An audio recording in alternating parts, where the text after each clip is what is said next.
এবারে দুর্গা প্রতিমার কথা যদি আমরা বলি, মা হচ্ছেন প্রশাসনিক প্রধান। এই সাংবিধানিক প্রধানের সঙ্গে প্রশাসনিক প্রধানের কোনো দ্বন্দ্ব নেই। মহিষাসুর কিন্তু আমার শরীরের মধ্যে আছে। তাই মহিষাসুর তো বাইরের কেউ নয়।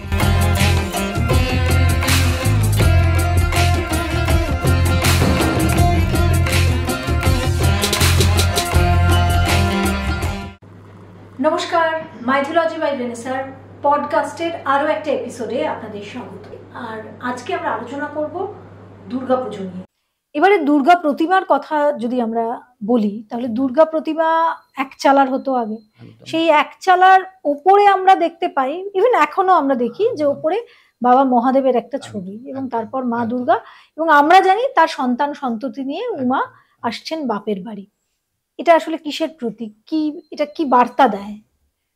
আজকের সমাজে একটা বিরাট বার্তা দেয়, কেননা এতটা দুর্নীতিতে ছেয়ে গেছে। তো সেখানে রাজনীতি থেকে আমরা প্রশাসনিক ক্ষেত্রে দেখি যে এতটা স্বচ্ছতার অভাব, এতটুকু স্বচ্ছতা নেই এই ডিপার্টমেন্টে। একেবারে এতটা দুর্নীতি যেটা আমরা কল্পনা করতে পারি না। তো সেই জায়গাটাই কিন্তু মা বার্তা দিচ্ছেন। আসলে মা হচ্ছেন একজন প্রশাসনিক প্রধান। মা হচ্ছেন প্রশাসনিক প্রধান। মায়ের মাথার উপরে যে মহাদেব আছেন শঙ্কর ভগবান, তিনি হচ্ছেন সাংবিধানিক প্রধান। তাহলে মায়ের ডান দিকে কে আছেন? লক্ষ্মী, ওপরেই একবারে, তার মানে ফিনান্স, অর্থ দপ্তর। ওই অর্থ দপ্তরের নিচেই আছে বাণিজ্য, গণেশ। আবার মায়ের বাঁ দিকে আছে হিউম্যান রিসোর্সেস ডেভেলপমেন্ট, অর্থাৎ শিক্ষা। তারপরে আছে ডিফেন্স, কার্তিক। এই যে একটা ছোট্ট মন্ত্রিসভা, মায়ের মন্ত্রিসভায় কে আছেন? অর্থ দপ্তর, বাণিজ্য দপ্তর, শিক্ষা এবং প্রতিরক্ষা। কি সুন্দর একটা স্বচ্ছ একটা প্রশাসন চালাচ্ছেন। এবং এই সাংবিধানিক প্রধানের সঙ্গে প্রশাসনিক প্রধানের কোনো দ্বন্দ্ব নেই। একটা যদি ফাইল পাঠায় কোনো বিষয়ে, সঙ্গে সঙ্গে বাবা অর্থাৎ সাংবিধানিক প্রধান চোখ কান বুঝে সই করে দিচ্ছেন। আজকে কিন্তু সেটা হচ্ছে না। কেন? স্বচ্ছতার অভাব। বাবা জানেন, সাংবিধানিক প্রধান জানেন যে প্রশাসনিক প্রধান এতটাই স্বচ্ছতা বা তার রিপোর্ট কার্ড এতটাই স্বচ্ছ, এখানে কিন্তু চোখ বুঝে সই করে দেওয়া যায়, অর্থাৎ ইমপ্লিমেন্ট করা যায়। অন্যদিকে আমরা যদি যাই এই স্বচ্ছ প্রশাসন, এবং আর একটা দিক হচ্ছে যে সত্য রজ তমগুণ। আচ্ছা, মাকে বলা হচ্ছে সত্য 1, তারপর হচ্ছে রজ 1:1:1, তমগুণ হচ্ছে 1:1:1। ব্যাপারটা আর কিছু নয়, যে সত্যটাও যেমন থাকবে, রজটাও তেমন থাকবে, তমটাও তেমন থাকবে। এর বাইরে চলে গেলে কিন্তু ঠিক হবে না। আবার কোথাও সাম্যাবস্থা 1:1:1। তার মানে যখন প্রশাসনিক ক্ষেত্রে আমাকে নরমে গরমে, কখনো নরমে হতে পারে, না রে বাচ্চা এটা তুই ঠিক করে ফাইলটা তৈরি কর, তার প্রশাসনিক প্রধানকে, তার যারা হ্যান্ডস আর কি আছে। আবার কখনো গরম দিয়ে, না তোমাকে কিন্তু আজকেই ফাইলটা রেডি করতে হবে, এই একটা ব্যাপার। অন্যদিকে আর একটা ব্যাপার হচ্ছে এখানে ফুড চেন। আমাদের দেখা যাচ্ছে যে বিজ্ঞানে যে ফুড চেনের কথা বলা হচ্ছে, এখানে কিন্তু সবাই হিংসা ভুলে গেছে। পশুরাজ সিংহকে আমরা দেখতে পাচ্ছি, তার আশেপাশে এতগুলো পশু, কাউকে কিন্তু খাচ্ছে না। ময়ূর আছে, মায়ের হাতে সাপ আছে, ময়ূরের খাদ্য হচ্ছে সাপ, খাদ্যে অনীহা, খাচ্ছে না। এই যে একটা ব্যাপার আছে। তারপরে এই স্বচ্ছতার সাথে সাথে আবার একটা রূপ দেখতে পাচ্ছি, যে গণেশের পাশে নবপত্রিকা, তিনি আবার অবগুণ্ঠনবতী। তিনি শুধু অবগুণ্ঠনবতী নয়, তিনি লজ্জা পটাবৃতা, মাথায় ঘোমটা দেওয়া আছে, আর লজ্জা পটাবৃতা। আর মা হচ্ছেন রণরঙ্গিনী, একেবারে ডেসপারেটলি যে কোনো কাজ করেন, যে কোনো কাজ কিন্তু ডেসপারেটলি করেন। আর একটা হচ্ছে লজ্জা পটাবৃতা। তাহলে মানুষের মধ্যে যে এই একটা মানে প্যারাডক্স নেচার, আপাত বিরোধী, ওই মাই রণরঙ্গিনী, ওই মাই লজ্জা পটাবৃতা। তাহলে কি হলো? একটা মানব শরীর বা কোনো শরীর তৈরি হয় কিভাবে? তার একটা মন থাকে, একটা শরীর থাকে। আমি 104 জনেও কিন্তু 90 মিনিটের একটা ফুটবল লিগ খেলে দেবো, কেননা আমি দায়বদ্ধ, ওই দিন খেলতেই হবে এবং ম্যাচটা জেতাতে হবে। তাহলে মনটা সেদিন তাজা, 104 জ্বর সেদিনকে কিছু নয় কিন্তু। আবার আমার শরীর সুস্থ আছে, মনটা সেদিনকে চাইছে না, তাই কিন্তু আমি কিন্তু সেদিনকা কাজটা করতে পারলাম না। তাহলে মনটা হচ্ছে এই লজ্জাপটাবৃতা এবং অবগুণ্ঠনবতী ভেষজময়ী মা। ভেষজময়ী মা, এই ভেষজগুলো প্রত্যেকটা কিন্তু মানুষের উপকারে লাগে। এই মা নিজেকে উজাড় করে দিচ্ছেন যে তার সন্তানদের শরীর ভালো রাখার জন্য সেই ধান থেকে ভাত, বা প্যাডি অ্যান্ড প্যাডি প্রোডাক্ট যেগুলো, হলুদ, আজকে ভেষজ গুণে হলুদের কথা বলতে হবে না, আমরা ত্বক ভালো রাখার জন্য, লিভার ভালো রাখার জন্য কচু টচু আমি আর গেলাম না, কদলি আছে। তাহলে মা নিজেকে উজাড় করে দিচ্ছেন সন্তানদের শরীর স্বাস্থ্যের জন্য, সেটা একটা রূপ। আবার যখন নাকি মন কাজ না করে তখন শরীর কাজ করে না, তাই দেখা গেল যে ষষ্ঠীর সন্ধ্যায় মায়ের কিন্তু অধিবাস আমন্ত্রণ হয়ে গেছে, বরণ হয়ে গেছে। সেদিন কিন্তু ওই ভেষজময়ী মা, লজ্জাপটাবৃতা মায়ের কোনো অস্তিত্ব আমরা পাচ্ছি না। পরের দিন ভোরবেলা তিনি কিন্তু মানে কাক ভোরে, যখন নাকি কোনো প্রাণী জেগে নেই, সেই সময় কিন্তু আমরা ওই নবপত্রিকা, যেটাকে কলা বউ বলছি, তাহলে কলা বউকে নিয়ে আমরা চললাম গঙ্গার ঘাটে বা প্রতিষ্ঠিত পুকুরে। কেন না, মনটা কিন্তু ভিজিবল নয়, তাহলে ওইটা কিন্তু জনসমক্ষে আসবে না, শরীরটা ভিজিবল। আমি মনটা কি বলবো, আমরা ট্যাঞ্জিবল না ইনট্যাঞ্জিবল, এটা ভাবতে হবে। আর শরীরটা কিন্তু আমরা দেখতে পাচ্ছি, মনটাকে দেখতে পাচ্ছি না। তাই ওই একেবারে কাক ভোরে মা গঙ্গায় ডুবে এলেন, মনটা ডুবে এলো, যেই ডুবে এলো সেই সময় কিন্তু মা দুর্গার পুজোটা শুরু হলো। এই রণরঙ্গিনী মা কিন্তু ঘরের মধ্যে স্নান করছেন, কেননা তিনি সর্বসমক্ষে স্নান করবেন না। আমাদের মায়েরা বাথরুমে চান করে, তাই দর্পণ প্রতিবিম্বে মায়ের ওই মহাস্নানটা হয়, দর্পণ প্রতিবিম্বে মায়ের মহাস্নানটা হয়। তার মানে এই যে দ্বৈত সত্তা, যেটাকে প্যারাডক্স নেচার বলে, তাহলে প্রত্যেকটা প্রাণীর মধ্যেই আছে। তাই বলা হচ্ছে যে ভোগে ভবানী, সমরেশু দুর্গা, কোপেশু কালী, এরকম মায়ের তিনটে অবস্থা। মা সকালবেলা আমাদের রান্না বাড়া করে দেন, আবার তিনি অফিসে যান বা স্কুলে পড়ান, সেখানে তিনি দিদিমণি বা বস। আবার রাত্রিবেলা এসে ছেলেকে পড়াচ্ছেন, অথবা তিনি যখন মামা বাড়ি যাচ্ছেন আমার দিদিমা দাদুর কাছে তিনি খুকি। তাহলে এই যে মায়ের এক একটা রূপ, ভবানী, কালী, কোপেশু কালী, সমরেশু দুর্গা, যখন আমরা কিন্তু আসুরিক প্রবৃত্তির দ্বারা আক্রান্ত হই, তখনই কিন্তু দুর্গাকে স্মরণ করতে হবে। আর এই মহিষাসুর কিন্তু আমার শরীরের মধ্যে আছে। মহিষাসুর তো বাইরের কেউ নয়। আমার যখন ষড়রিপুর দ্বারা আক্রান্ত হই, আমি আসুরিক, আমার মধ্যে আসুরিক প্রভাবটা যখন মাথা চাড়া দেয়, তখন আমার মন রূপ দুর্গা কিন্তু তাকে মর্দন করে, মেরে দেয় না। আমরা একটু আগে বলছিলাম না যে আমরা দুর্গার কিন্তু, আমরা কিন্তু প্রতিমার পুজো করি না, আমরা কিন্তু ভাবের পুজো করি। দুর্গাকে দেখা মাত্র আমার সমস্ত কিছু চলে গেল, আর কোনো ভয় নেই, মা এসে গেছে, মা আমাকে রক্ষা করবে।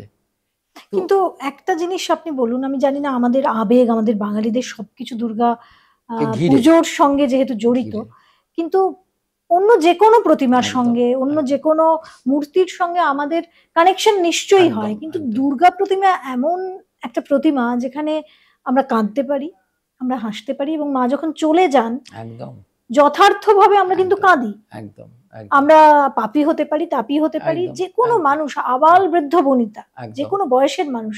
আমার ছোট্ট মেয়ে, সে দুর্গাপুজো সম্পর্কে এখনো কিন্তু সেরকম ভাবে যখন জানেনি, তখনও পর্যন্ত সে কাঁদছে, বলছে মা আমার বুকের ভিতরটা কেমন করছে। এটা কেন? ব্যাপারটা হচ্ছে যে দুর্গাকে দেখলে নানাভাবে আমাদের প্রতিক্রিয়া আসে। একটু আগে আমরা যেটা বললাম যে আমরা তো আসুরিক শক্তির দ্বারা আক্রান্ত, সেটা আমার ভেতরেও হতে পারে, বহিঃশত্রুও হতে পারে। তো দুর্গাকে দেখা মাত্রই কিন্তু সেটা চলে যায়, প্রথমত সেটা চলে যায়। তার মানে মা আমাদের মনে প্রাণে সব, মানে সর্ব অঙ্গে সব মনে প্রাণে জুড়িয়ে গেছে এতটাই। ফলত বলছেন এমন মানে হ্যাঁ এই আনন্দে হ্যাঁ গায়ে কাঁটা দিচ্ছে একদম। তাহলে যে মা এতটা আমাদের আপন করে নেয়, মানে ওতপ্রোত ভাব, যাকে ছাড়া আমার অস্তিত্ব বিপন্ন হয়ে যায়, সেই শক্তি বা সেই মাকে তার বিরহে আমার চোখ দিয়ে জল বেরোবে, সেটা একটা বাচ্চার মনেও আসবে। অন্যদিকে মা কিন্তু আমাদের অনেক শ্রম দিবস তৈরি করেন, এটাও একটা দিক। কেননা শুধুমাত্র পুরোহিত নয়, তার সঙ্গে অনেকগুলো পেশার লোক জড়িত, কুমোর কামার, যে যারা প্যান্ডেল করে, যারা জেলে, মায়ের তো অন্নভোগ হবে। এবং নট অনলি দ্যাট, উইলিয়াম গোমসের একটা চালের একটা গুদাম আছে, গোমস, আমি খুব সচেতনভাবে বলছি, উইলিয়াম গোমসের একটা চালের গুদাম আছে। তার সারা বছর তেমনভাবে গুদাম থেকে চালটা বেরোয় না, কিন্তু দুর্গাপুজোর আগে বেরোয়, কেননা মায়ের নৈবেদ্য হবে, মায়ের ভোগ হবে। তারপরে সাবিনা ইয়াসমিন তার অনেকগুলো ছানাপোনা, তার সারা বছর সেভাবে কাজ থাকে না, কিন্তু চৈত্র মাস থেকে তার কাজের বান ডাকে। শুধু সেটা না, এই দুর্গাপূজার প্যান্ডেল, আমি যাচ্ছি সেই জায়গায় যাব। তাহলে সাবিনা ইয়াসমিন তার কিন্তু চৈত্র মাস থেকে কাজের বান ডাকে। কেন?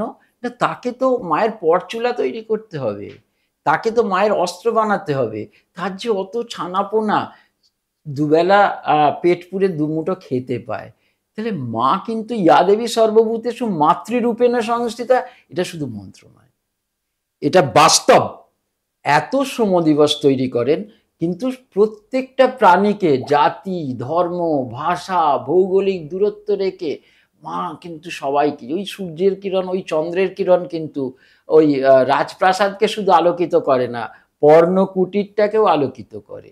এত গরিব দুঃখী, এত বিভিন্ন ধর্মের মানুষ যারা বিভিন্ন ধর্মে বিলং করে, ভারতবর্ষে বিভিন্ন ধরনের পুজো, হ্যাঁ ধর্মের পুজো হয়, কিন্তু আমার মনে হয় যে এত ইনভলভমেন্টটা বা এই যে এই সময় এই যে আর্থিক এই যে স্তরবিন্যাস, আমার মনে হয় দুর্গাপুজো ছাড়া আমি জানি না অন্য, আমি যদি ভারতবর্ষের সেরা পুজো বলি, মানে সবথেকে সর্ববৃহৎ, তাহলেই তো ইউনেস্কো কে এমনি এই তকমাটা দিত। শুধু পুজোটা প্রাণের পুজো কেন বলছি, যে শুধু পুজোটা আপনি আর্থিক দিক দিয়ে বললেন বা বিভিন্ন দিক দিয়ে, কিন্তু এই পুজোর সঙ্গে মনের একটা অন্য কানেকশন আছে। হয়তো আমার আচার বিধি অনেক কিছু আমি মানতে পারছি না, কিন্তু আমার মনের একটা পরিবর্তন ঢুকে আছেন মা সর্বক্ষণ। মা আমাদের সর্বক্ষণের মা, তাই তো বলছি ইয়া দেবী সর্বভূতেষু। প্রত্যেকটা ওই ছোট ছোট কীট পতঙ্গ, তাদেরও তো মা। কেন ওই সময় যে পুজোর আবেশটা তৈরি হয়, সেখানে হয়তো একটু চিনি পড়ে আছে, একটু একটু মিষ্টির গুঁড়ো পড়ে আছে, ফলের টুকরো পড়ে আছে, পিঁপড়েগুলো লাইন দিচ্ছে, পোকাগুলো লাইন দিচ্ছে, আমরা হয়তো সেখানে কি বলে ফিনাইল দিয়ে পরিষ্কার করছি, কিন্তু ওইটুকু সময়ের জন্য কিন্তু সেও কিন্তু মায়ের প্রসাদ পাচ্ছে। এই জন্যই সর্বভূতে। কিন্তু আমি এখানে একটা প্রশ্ন করতে চাইবো, আপনি অনেকগুলো মন্ত্র এখানে বললেন, আমি এত মন্ত্র জানি না, কিন্তু এই মায়ের পুজোতেই একটা মন্ত্র আছে, নারায়ণী নমস্তুতে, বারবার বলা হচ্ছে। এই নারায়ণী নমস্তুতে, নারায়ণী কে? তিনি তো নারায়ণের স্ত্রী। একদম। তাহলে মা কে? মা দুর্গা কে? একদম। নারায়ণের স্ত্রী তো আমরা জানি লক্ষ্মী। হ্যাঁ, তাহলে কি মা কি ব্যভিচারিণী? সেটাই তো প্রশ্ন। শিবানী হওয়া উচিত ছিল। হ্যাঁ, শিবানী হওয়া উচিত ছিল, পার্বতী হওয়া উচিত ছিল। তাহলে আমাদের এইখানটা দেখতে হবে যে দুটো জিনিস আছে, যে ধর্মের একটি ছেলে একটি মেয়ে, ধর্মের একটি ছেলে একটি মেয়ে। ছেলেটির নাম হচ্ছে নারায়ণ আর মেয়েটির নাম হচ্ছে দুর্গা। তাহলে আমরা স্ত্রীলিঙ্গে কি করেছি?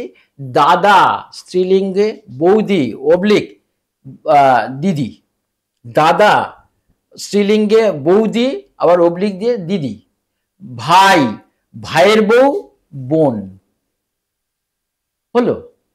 তাহলে আমাদের স্ত্রীলিঙ্গটা শুধুমাত্র বউ হতে হবে এমনটা নয়, দাদা দিদি এটাও যেমন ঠিক, দাদা বৌদি এটাও ঠিক, ভাই ভাইয়ের বউ যেমন ঠিক, আবার বোনটাও সেইভাবে ঠিক। এখানে দাদা দিদি একদম।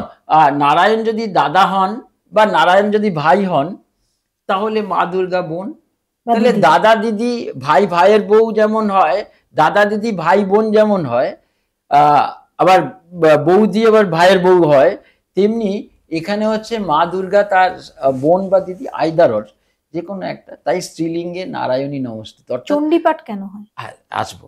তো এইখানে একটা জিনিস হচ্ছে যে আমাদের ধর্মটা শুধুমাত্র ওই বর বউকে নিয়ে নয়, কিন্তু আমাদের একটা একান্নবর্তী পরিবার আছে, সেখানে ভাই বোন দাদা দিদি জগন্নাথের মধ্যে, সেখানে কিন্তু আমরা কিন্তু সুভদ্রাকে পাচ্ছি। আমাদের নিউক্লিয়ার ফ্যামিলি নয়, সেখানে আপনি কোপনি নয়, হাম দো হামারা দো, হাম দো হামারা দো, নিউক্লিয়ার এটা ফ্যামিলি নয়, নয়। একদম না। তাহলে সেখানে ভাই বোন থাকবে, তাই নারায়ণী নমস্তুতে, নারায়ণের বোন বা দিদি আইদার অর যে কোনো একটা, সেক্ষেত্রে নারায়ণী। আমাদের সাধারণভাবে এই বোধটা আসবে, তাহলে কি মা কি ব্যভিচারিণী? না, সুভদ্রাও আসছে জগন্নাথের সঙ্গে বলরামের সঙ্গে, তার সম্পর্কটা বোন। এটাই তো আমাদের ধর্মের বৈচিত্র্য। এইটাই বৈচিত্র্য, এবং বৈচিত্র্যের মধ্যে ঐক্য। আমার পডকাস্টটার খুব বেশি সময় আর নেই, যেহেতু মা দুর্গাকে নিয়ে বলতে গেলে তিনি তো আমাদের মা। একদম হ্যাঁ, এবং এই যে দেখুন, এই যে আমরা এই আবহে করছি, আমাদের পোশাক আশাক সব বদলে গেছে। শুধু তাই নয়, আমাদের সোল, আমাদের একদম, আত্মা এবং একদম, আমাদের মন একদম, সবগুলোই কিন্তু এখন দুর্গা পুজো কেন্দ্রিক। একদম, তার কারণ আমাদের নিজের মা আসছে। একদম, একদম, কিন্তু আমি আপনার কাছে একটু অন্যরকম ভাবে জানতে চাইবো, মানুষ একদম, অনেকগুলো ভুল করে ফেলে একদম, আজকের এই কলিযুগে, ব্যস্ত যুগে। আমি মানছি যে হুম, মানুষের অনেক দায়বদ্ধতা বেড়েছে, একদম, অনেক রকমের পৃথিবীতে কিছু রয়েছে জিনিস যেগুলোর প্রতি ঝোঁক, অ্যাট্রাকশন রয়েছে। একদম। তবুও কিন্তু আমি আপনার কাছে জানতে চাই যে এই যে ঘট দেখি আমরা দুর্গাপুজোতে, ঘট, এই ঘটের ব্যবহারটা কেন? ঘট না হলে কি পুজো হবে না? মা দুর্গার প্রতিমা তো রয়েছে, তাহলে? এইখানে একটা জিনিস হচ্ছে যে আহ, দুর্গা প্রতিমা, আবার তার সঙ্গে একটা ঘট, তাহলে একটা শরীর তৈরি হতে গেলে পঞ্চভূতের কথা বলা হচ্ছে। কেননা ক্ষিতি অব তেজ মরুদ বোম। ক্ষিতি মানে পৃথিবী মাটি, অব মানে জল, তেজ মানে আগুন, মরুদ মানে হচ্ছে বাতাস, এবং বোম মানে হচ্ছে আকাশ। এই পঞ্চভূতের সমাহার একটি জীবদেহ, সে একটা ছোট্ট পিপিলিকার পিঁপড়েরও হতে পারে, একটা মানুষেরও হতে পারে, একটা ডাইনোসরেরও হতে পারে। এই পাঁচটা ভূত, পাঁচটা লিভিং বিংস নিয়ে আমাদের দেহটাকে তৈরি হয়, তাই এটাকে বলা হয় পাঞ্চভৌতিক দেহ। আবার যখন সেই মানুষটা মারা যায়, তখন আমরা তাকে বলি যে পঞ্চভূতে লীন হয়ে গেল, আবার সে মাটিতে চলে গেল, অথবা আগুনে পোড়ানো হলো, অথবা জলে ভাসিয়ে দেওয়া হলো, অথবা যারা পার্সিয়ান তাদের থেকে গাছে ঝুলিয়ে দেওয়া হলো। এই যে এই এই কনসেপ্টটা যেমন দুর্গা প্রতিমার মধ্যে আছে, সেই খড়ের আটি বাঁধা থেকে একেবারে মায়ের চক্ষুদান প্রাণ প্রতিষ্ঠা পর্যন্ত যেমন আছে, তেমনি আবার এই ঘটের মধ্যে আছে। ঘটের একেবারে যদি গোড়ায় যায়, সর্বতভদ্র মণ্ডল যেমন আছে, কিন্তু ওই যে ঘরটা বসবে, এই ঘরটা একটা মাটির ওপর বসে। তাহলে এই ঘরটা তৈরি হতে গেলে তার একটা প্রমাণ আছে, বলছে যে সেইটাই ঘট, যে ঘরটা হচ্ছে 1.25 লিটার জল ধরবে। 1.25 লিটার যদি জল ধরে, অনওয়ার্ড হলে ক্ষতি নেই, কম হওয়া যায়। হ্যাঁ, যদি লেস দেন 1.25 লিটার হয়, তাহলে সেটা ঘট হবে না, এবং নির্ব্রণং বলা হচ্ছে, এবং সেখানে নিশ্ছিদ্র হতে হবে, কোনো ফুটো থাকবে না। তাহলে সেটা আজকে কি মানা হয়? আমি যাচ্ছি কি মানলো আমার সেটাই যাব না, কিন্তু শাস্ত্র কি বলছে আমি বলছি। তাহলে এই যে প্রথমে হচ্ছে ক্ষিতি মানে মাটি। আচ্ছা, এই ক্ষিতিটা যে বাঁচা নয়, এই ক্ষিতিটা যে ফল দেয়, তার প্রতীক হচ্ছে পঞ্চশস্য। এবং আমরা দেখবো দশমীর দিন যখন তুলবো, এই পঞ্চশস্য কিন্তু বেশ সুন্দর অঙ্কুরোদ্গম হয়েছে। তার মানে ওই মাটিটা বাঁজা মাটি নয়, মানে ওটা কিন্তু শস্য শ্যামলা মাটি। তাহলে ওই মাটি মানে ক্ষিতি অপ, এই যে ঘটের মধ্যে জল, এবং এই ঘটের জলটা কিন্তু পূর্ণ ঘট নয়, গলদেশ অবধি, ঘটের গলদেশ অবধি, কেননা ওই স্পেসটা হচ্ছে বোম মানে আকাশ এবং বাতাস। আমরা বললাম না মরুদ কটাতে হচ্ছে বাতাস। তাহলে ওই ঘটের মধ্যে কি আছে? জলটা আছে। এই ঘরটা আইদার সেটা ক্লে হতে পারে, মাটির ঘট হতে পারে, অথবা ধাতুর ঘট হতে পারে, পেতল, তামার ঘট হতে পারে। সেটা তৈরি করতে গেলে আগুনের ব্যবহার হয়েছে। সে মাটির ঘট হলেও তাহলে ক্ষিতি তেজ হলো। আর এবারে মরুত হচ্ছে ওই যে গলার কাছে পূর্ণ ঘট নয়, কিন্তু এটা জানতো কখনো ঘট মানে একবার পূর্ণ ঘট হবে না, স্পেস থাকবে। সেই স্পেসটা হচ্ছে বাতাস খেলে যাবে। আর ওই যে ইনফিনিট যে জায়গাটা, অসীম যে জায়গাটা, সেটা হচ্ছে আকাশ। বোম, বোম মানে আকাশ। তাহলে এই যে পঞ্চভূতের সমাহার হলো, একটা ভিজিবল, একটা নন ভিজিবল। যেটা ভিজিবল সেটা হচ্ছে ঘট, আর যেটা নন ভিজিবল সেটা প্রতিমা যিনি তৈরি করেছেন তিনি অলরেডি করে দিয়েছেন, নন ভিজিবল। তাই ভিজিবল, আমাদের শাস্ত্র বলছে যে যুক্তি দেখাও, আবেগ নয়। যুক্তিহীন বিচারে তো ধর্মানি প্রজাত। তাহলে এই যে ঘরটা তৈরি হলো, তার উপরে কি হলো? পল্লব। পল্লব মানে ওই জলটা কিন্তু ভেষজ তৈরি করতে সক্ষম, যেমন মানে মাটিটা তৈরি, তার উপরে একসরা চাল। কারোর কারোর হচ্ছে অবাঙালিদের ওটা ধান দেয়া হয়, তার মানে সেইখানেও কিন্তু ফলবতী ধান বা চাল যাই বলি না কেন, তার মাথায় একটা ডাব, অবাঙালিরা একটা নারকোল দেয়। তো তার ওপর এই গলদেশটা কিন্তু একটা অক্ষসূত্র দিয়ে বাঁধতে হবে, মানে ঘটের। তারপরে একটা স্বস্তিক চিহ্ন, তারপরে তার দুপাশে হচ্ছে দধি অক্ষত। দধিটা হচ্ছে মঙ্গলের সূচক, আর অক্ষত দেয়া হচ্ছে সেখানেও কিন্তু তিনি যে ফলবতী। তারপরে একটা আলতা পাতা দিতে হবে, তার উপরে এই পঞ্চপল্লব, পঞ্চপল্লবের ওপর একসরা চাল, তার উপরে ডাব, এবং সেটা ওই গ্রীবা বন্ধন করতে হবে। অর্থাৎ ওর যে বন্ডিংটা দেখানো হচ্ছে, এই যে পঞ্চভূতের যে বন্ডিংটা, সেইটা দেখানোর জন্য গ্রীবা বন্ধন। এবং তারপরে সেটাকে, যেহেতু নারী দেবতা, তাই তাকে অবগুণ্ঠনবতী করতে হবে, তাই তাকে আচ্ছাদিত করতে হবে। পুরুষ ঘটে কিন্তু আচ্ছাদনের কথা বলা নাই, পুরুষ ঘটে বলা হচ্ছে যে ওই গামছাটা ফেলে দেওয়া। কিন্তু প্রতিটা প্রতিমার সামনে যে ঘট থাকে, আমি আসছি প্রতিটা দুর্গাপুজো এটা খুব ব্যভিচার হচ্ছে, আমি আসছি। এইবারে তাহলে এরপরে হচ্ছে ডাব, ডাবটা হচ্ছে ফল। এবারে আসি এই এটাকে যদি আমরা পরিভাষায় বলি, তাহলে কি হচ্ছে? বলা হচ্ছে build a factory which is cool, which is ice factory. Build a factory which is ice factory. তাহলে একটা তুমি ফ্যাক্টরি বানাও যেটা হচ্ছে বরফের কারখানা। সেটা কি হচ্ছে? মানুষের ওই যে ডাবের ভেতর যে জলটা থাকে ঠান্ডা ঠান্ডা কুলকুল, তাহলে এইটা হচ্ছে একটা মানব দেহ, একটা জীব দেহ তৈরি। Build a factory which is ice factory. তাহলে মাথাটা ঠান্ডা ঠান্ডা কুল কুল ডাবের জল। Build a factory which is sugar factory or sweet factory. That is ডাবের জল, ডাবের জলটা মিষ্ট না। Build a factory which is love factory, হৃদয়। তাহলে ওই জলের ভেতর যে ওই নবরত্ন দেয়া হলো, তারপরে সিদ্ধি দেয়া হলো, সেটা লাভ ফ্যাক্টরি, মানে ভালোবাসার একটি কারখানা ঘটের মধ্যেই আছে। Build a factory which is skill factory, দক্ষতার একটা, সেটা হচ্ছে এই পল্লব, গাছপালা, মাটি ইত্যাদি ইত্যাদি, বস্ত্র ইত্যাদি ইত্যাদি। তাহলে এই যে ফ্যাক্টরিগুলো হচ্ছে, এখানে কোনো কিন্তু লেবার প্রবলেম হবে না, ফ্যাক্টরিটা দারুণভাবে চলবে। এবং এই ফ্যাক্টরিতে কোনো রকম অশুভ শক্তি ঢুকতে পারবে না, যে কোনো ফ্যাক্টরি করতে গেলে আরে আমাকে দাও, আমাকে পয়সা দাও, নাহলে তুমি হাঁটো, এখান থেকে হাঁটো। আমরা কত করছি না, আমরা নিত্যদিন দেখছি, কোনো শিল্পপতিরা এখানে থাকছে না। তাহলে এই যে ফ্যাক্টরিগুলো হলো, এই ফ্যাক্টরি যখন এই ফ্যাক্টরিটা ফুলফিল হলো, দ্যাট ইজ স্যাটিসফ্যাক্টরি, স্যাটিসফ্যাকশন আছে, দ্যাট ইজ গড। বাহ, সুন্দর ব্যাখ্যা দিলেন, মনটা ভরে গেল। এবং সত্যি বলতে কি, রিলেট করতে হবে, একদম বাস্তবের সঙ্গে রিলেট করতে হবে। শাস্ত্রকাররা কত, আমরা চোখ বুঝে আছি, আমরা গেলাম না, ওই পুঁথিগুলোকে স্কুলুঙ্গিতে রেখে দিলাম, ঢ্যাবলা করে সিঁদুর মারলাম, চন্দন ছেটালাম, বাবা বলেছে কোনোদিন খুলবি না, ওইটা গোঘ্র সাপ, ওই ধূপ দিয়ে আরতি করলাম, খুলেও দেখলাম না। পডকাস্টের ঋষিরা কবে কত আগে বলে গেছে, একদম ব্যাখ্যাগুলো দরকার।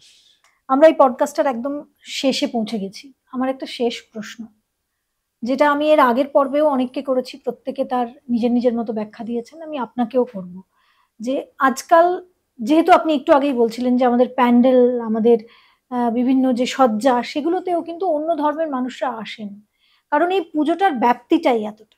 হ্যাঁ, এটা একটা অর্থনৈতিক সাপোর্টও দেয় বহু মানুষকে। একটু আগে হ্যাঁ, অর্থনৈতিক যোগান দেয়, সেই জন্য দুর্গাপুজো একটা শিল্পও বটে। একদম তো সেক্ষেত্রে আমাদের যখন পুজোটা হয়, সেই পুজোতে বহু জায়গায় এবং বিভিন্ন ধর্মের মানুষজন কিন্তু পুজো দেখতে যায়, একদম এটাতে কোনো খারাপ নেই। না, কিন্তু পুজোর যে আচার, যেমন ধরুন সন্ধি পুজোর প্রদীপ ধরানো থেকে শুরু করে এমনকি যখন পুষ্পাঞ্জলি হচ্ছে তখন, বা আরো যে পুজোর যে জোগাড় করা, ফলমূল কাটা, বেলপাতা ছাড়ানো, কিংবা পদ্মগুলোকে রাখা ঠিক করে, এই সব কিছুতে অন্য ধর্মের প্রবেশ আমাদের ধর্মে আছে? ধর্ম কি তাতে সম্মত, সায় দেয়? পার্টিসিপেশনটা দুভাবে হতে পারে। একটা হচ্ছে যে পরোক্ষে, একটা হচ্ছে প্রত্যক্ষে। যখন সে প্রত্যক্ষভাবে তাতে অংশগ্রহণ করবে, সেখানে কতকগুলো আমাদের ক্রাইটেরিয়া তৈরি করে দিয়েছে। আদারওয়াইজ পরোক্ষভাবে তিনি নিশ্চয়ই আসবেন, দর্শন করুন না কেন। আমাদের খাদ্যাখাদ্যের বিচার আছে সনাতন ধর্মে। সেখান থেকে আমাদের মনের যে পবিত্রতা, আমাদের যে শরীরটা তৈরি হয়েছে তিনটে পয়ের ওপর দাঁড়িয়ে আছে। একটা হচ্ছে পবিত্রতা, একটা হচ্ছে প্রেম, আর একটা হচ্ছে পরার্থপরতা। স্বার্থপর হলে পুজোতে সে অংশগ্রহণ করতে পারবে না, তার কুটিল মনটা আছে। কিন্তু তিনি দেখুন, দেখতে কি তার বাধা নেই, কিন্তু তার মনের মধ্যে সতত হচ্ছে যে কিন্তু ওই স্বার্থপর ধর্মটাকে তো আমি বলছি ওই ধর্মটাকে আমি নিঃস্বাত করে দিই। কত জায়গায় গোমাংস টোমাংস এনেও রেখে দিয়েছে, বা তার মনে একটা আসরিক প্রবৃত্তির দুটো বোম ফেলে দিই পুজোটাকে পণ্ড করে। আমি কোনো পার্টিকুলার কোনো ধর্মের কথা বলছি না। তাই বলা হচ্ছে যে আমাদের যখন নাকি পুজো করতে বসা হয়, তখন একটা আমাদের মাস ভক্ত বলি দেওয়া হচ্ছে। বলা হচ্ছে যে পূজাম প্রসন্ত মৎকৃতাম, বলা হচ্ছে ভূতা প্রেতা পিশাচাশ্চ যে বসন তত্র ভূতলে, এখানে বাস করছো, তে গৃহ্ণন্ত ময়া দত্ত, তোমাদের জন্য এই আমি রেখেছি, তোমরা গ্রহণ করো। তে গৃহ্ণন্ত ময়া দত্ত বলির এসব প্রসাদিত পূজিতা গন্ধ পুষ্প, তোমাকে সবসময় আপ্যায়ন করছি গন্ধ পুষ্পাদ্যই বলিবিশ তর্পিতস্ততা, তোমাকে জল ফলমূল সব দিয়ে আপ্যায়ন করছি। বলিবিশ তর্পিতস্ততা দেশাদ অস্মাৎ বিনিশ্রিত, তুমি এই দেশ থেকে দূরে চলে যাও তোমার যদি নেগেটিভিটিটা পুরো মাত্রায় থাকে, তোমার যদি আসরিক প্রবৃত্তিটা থাকে, তাহলে দূর থেকে পুজো দেখো। আর যদি তোমার পজিটিভিটিটা আছে, ভিন্ন ধর্মের লোক পরোক্ষভাবে সেখানে অংশগ্রহণ করুন। আমাদের পুজো ব্যবস্থাতেই হ্যাঁ দেখুন, কিন্তু আমাদের ধর্মে যেগুলোকে নিষিদ্ধ করা হয়েছে সেইগুলো যদি তিনি করেন, যেমন খাদ্যাখাদ্যের কথা বলছি আমি, কি খাদ্য আমি যাচ্ছি না, হিন্দুর যেগুলো অখাদ্য, সেই মানুষগুলো কেন আমাদের শক্তি পুজোই বলছে দীক্ষিত হতে হবে। যিনি দীক্ষিত ছাড়া ভোগ রান্না করা যাবে না, দীক্ষিত ছাড়া জোগাড় দেওয়া যাবে না, তিনি তো অন্য ধর্মে বিলং করছেন, তিনি তো দীক্ষার ব্যাপারটা খেতে দেওয়া পরিবেশনে। এইবারে যেটা হচ্ছে এখন তো সার্বজনীন একটা ব্যাপার হয়ে গেছে। যখন সেটা প্রসাদ হয়ে গেল, যারা, আমার তো দেখা আছে আমার সর্বশ্রেণীর সঙ্গে তারা কিন্তু তাদের ধর্মে খুব রিজিড, তারা কিন্তু প্রসাদ গ্রহণ করবে না, কোনোভাবেই করা যাবে না। কিন্তু আমাদের সনাতনীদের মধ্যে এই একটা আমাদের খাইয়ে দেওয়া হচ্ছে সেকুলারের একটা যে খাইয়ে দেওয়া হয়েছে, কিন্তু আমরা বেশি করে কিন্তু মহাষ্টমীর দিন মাংস খাবো, আমরা কিন্তু ওদের পর্বের দিন বেশি করে ওদের সঙ্গে দাওয়াতে যাব। একটা ক্রিশ্চিয়ানিটি নিয়ে জন্মায়, ইসলাম নিয়ে জন্মায়, কিন্তু সনাতনীরা সেকুলার নিয়ে জন্মায়। এইটাই আমাদের বোধহয় ধর্মের সব থেকে একটা ব্যাধি, সামাজিক ব্যাধি। এই জায়গাটা কিন্তু আমাদের খুব তৎপর হতে হবে। আমরা একটা বাচ্চা কেন হিন্দু হয়ে সনাতন হয়ে জন্মাবে না? এই সেকুলার নামন একটা আমাদের এমন মিক্সচার খাইয়ে দেওয়া হয়েছে না, আমরাই বেশি করে বিধর্মী হব। এই জায়গাটা কিন্তু তৎপর, নিশ্চয়ই তার পার্টিসিপেশন থাকবে, সেটা পরোক্ষে হোক না। আর তিনি যদি মনে করেন তিনি তো আমার প্রসাদ গ্রহণ, আমার মানে মায়ের প্রসাদ গ্রহণ করবেন না, তাহলে তো তার অংশগ্রহণটা অনেকটা দেখনদারি, আবার রাজনৈতিক স্বার্থে, রাজনীতির ক্ষুদ্র স্বার্থে তাদেরকে ব্যবহার করা হয় ভোট ব্যাংকের জন্য, যেটা এখন হচ্ছে। বিভিন্ন পুজো প্যান্ডেলের মাথায় যারা আছেন, আমি তাদেরকে কোনো রকম ছোট করছি না, কিন্তু সে কি মানে সেই ধর্মটা? সে তো মানে না। সে তো বলছে যে যারা অন্য ধর্মে বিলং করছে তারা দুর্ভাগ্য নিয়ে জন্মেছে। আমি এই বিতর্কে আর যাব না। একদমই, আমরা বিতর্কে যাব না, আমরা স্বাগত জানাবো অন্য ধর্মের মানুষদের, কিন্তু আপনি বলছেন যে রীতিনীতিগুলো মানতে হবে, যেখানে দীক্ষিত হতে হবে, মানে প্রত্যেকের একটা লিমিট রয়েছে, সেই লিমিটের বাইরে ওই যে আমি যেমন যাব না, অন্য কেউ যাবে না। সে যখন সে জ্বালাবে তখন সে দীক্ষিত তো, যখন সে ফলের জোগাড় করবে, নৈবেদ্যের জোগাড় করছে, দীক্ষিত তো। ওইখানে আটকে গেল, ওইখানটাই কিন্তু সে বেরিয়ে গেল। দূর থেকে দেখো না, আমাদের প্রথম শুরুটাই হচ্ছে মাছ ভক্ত বলি দিয়ে। তোমার যদি মনের মধ্যে নেগেটিভিটিটা থাকে, সেটাকে আইদার পজিটিভিটি করতে হবে, অথবা তুমি দূর থেকে দেখো না। আজকাল পুজোতে দেখুন বাঙালিদের খাবারের বহু বিবর্তন এসছে বলবো, কারণ বাংলায় বহু মানে বংশ, বহু সাম্রাজ্য এখানে রয়েছে। পাল বংশ যেমন এখানে রাজত্ব করেছে, আবার সালতানাত যে বলা হয় সেটাও এখানে রয়েছে। তো আমি সেগুলোর ইতিহাসে যাব না, সেটা অন্য কোনো দিন একটা চর্চায় যাব। কিন্তু আমি এটুকু বলতে চাই যে বাংলার খাবারের এই বৈচিত্র্যতা এসেছেই যে বাংলায় এতগুলো ধর্মাবলম্বী মানুষজন রাজত্ব করেছে বলে। বাংলার খাবার অন্যরকম গোটা ভারতবর্ষের মধ্যে। দুর্গাপুজোতে বিরিয়ানি খাওয়ায় আপত্তি কোথায়? একদম নেই তো। বিরিয়ানি মানে তো পল মিশ্রিত অন্ন। পল কথাটার অর্থ হচ্ছে মাংস। পল মিশ্রিত অন্নকে পলান্নম বলে, পলান্ন, যেটাকে আমাদের অপভ্রংশে পোলাও এসেছে। যার জন্য বৈষ্ণবরা পোলাও কথাটা বলে না, তারা পুষ্পান্ন বলে। পোলাও মানে হচ্ছে মাংস মিশ্রিত ভাতকে বলে, আর দ্যাট ইজ বিরিয়ানি। তাহলে আমরা যখন অন্নপ্রাশনের ভাত দিই তখনও তো বিরিয়ানি দিতে পারি, না দেওয়ার কি আছে? কিন্তু বিরিয়ানিটা বিরিয়ানি নয়, বিরিয়ানিটা পোলাও। ওরা আমরা ঠাকুর শ্রীরামকৃষ্ণের ভাষায় সেই এক ঘাট থেকেই জল নিচ্ছে, কেউ তাকে অ্যাকোয়া বলছে, কেউ তাকে পানি বলছে, কেউ তাকে জল বলছে। আসলে সেটা এক, যাহা পোলাও তাহাই বিরিয়ানি। পোলাও মানে, পোলাও শব্দের অর্থ হচ্ছে পল মিশ্রিত অন্ন, মধ্য পদলোপী কর্মধারয়। পল কথাটার অর্থ হচ্ছে মাংস, মিশ্রিত মানে হচ্ছে বিরিয়ানিতেও তো মিশ্রণটাই হচ্ছে। তাহলে এই যে বিরিয়ানির যদি ইতিহাস যেতে হয়, তাহলে মহাভারতের একটা এপিসোড করো, আমি বলবো। এবং এই বিরিয়ানির আবিষ্কর্তা হচ্ছেন কৃষ্ণ ভগবান। তাহলে আমাদের যেটা পোলাও, ওরা সেটাকে বিরিয়ানি বলছে। ওই যে একটা কথাই ঠাকুরের ভাষায় বলছে, সেই জল, কেউ অ্যাকোয়া বলছে, কেউ পানি বলছে, জল বলছে। আসলে বস্তুটা তো সেই H2O। অনেকটা জানতে পারলাম, অনেকটা অজানা থাকলো।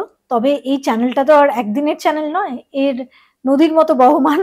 তো আমরা নিশ্চয়ই আপনাকে আবার একদিন আনবো, এবং আবার আরো অনেক, কারণ আপনি জ্ঞানের ভান্ডার, এনসাইক্লোপিডিয়া, সেখান থেকে না, বাড়াবাড়ির কিছু নয়, আমাদের সম্পর্কটাও বহু পুরনো।